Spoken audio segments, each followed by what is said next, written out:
بسم اللہ الرحمن الرحیم۔ اللہم صلی علی سیدنا و مولانا محمد کما تحب و ترضی اللہ۔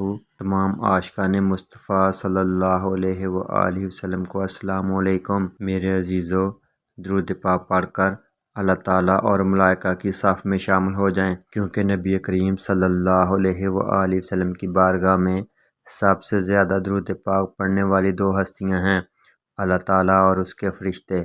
اور میرے عزیزو، جو اس صف میں شامل ہو گیا وہ شخص اللہ تعالیٰ اور نبی کریم صلی اللہ علیہ وآلہ وسلم کا محبوب ترین بندہ بن جائے گا۔ تو میرے عزیزو، آج اس ویڈیو میں آپ کو درود پاک کی 10 فضیلتیں احادیث مبارکہ کی صورت میں بتاؤں گا، جس کو جاننے کے بعد آپ درود پاک پڑھے بغیر نہیں رہ سکیں گے۔ تو آئیے شروع کرتے ہیں۔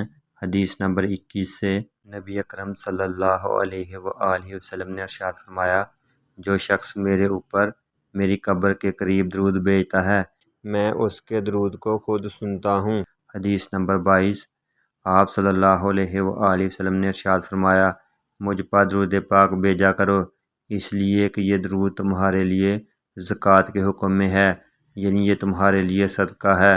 حدیث نمبر 23، فرمان آقا کریم صلی اللہ علیہ وآلہ وسلم ہے، مجھ پر تمہارا درود بھیجنا تمہارے لیے دعاؤں کو محفوظ کرنے والا ہے۔ حدیث نمبر 23، نبی رحمت صلی اللہ علیہ وآلہ وسلم نے ارشاد فرمایا، مجھ پر درود بھیجنا تمہارے رب کی رضا کا سبب ہے۔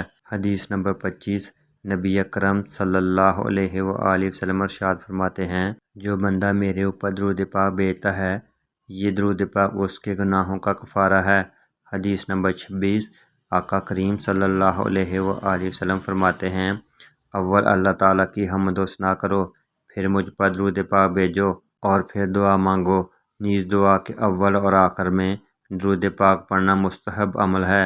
حدیث نمبر 27، فرمان آقا کریم صلی اللہ علیہ وآلہ وسلم ہے، جب تک کوئی مجھ پر درود پاک بھیجتا رہے گا، اللہ تعالیٰ کے فرشتے اس آدمی پر درود پڑھتے رہیں گے۔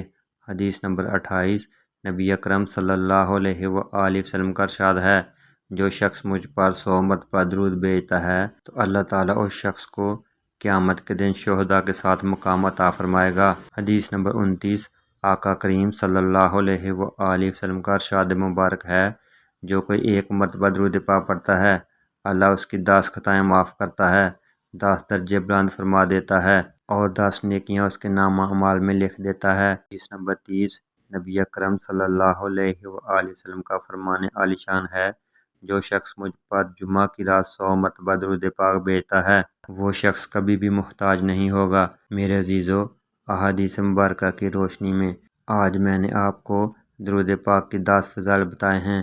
جو شخص یہ فضائل پانا چاہتا ہے، وہ نبی کریم صلی اللہ علیہ وآلہ وسلم کی بارگاہ میں کثرت سے محبت سے درود پاک پڑھے، تو انشاء اللہ تعالیٰ اس کی دنیا اور آخرت دونوں میں یہ اس کے کام آئیں گے۔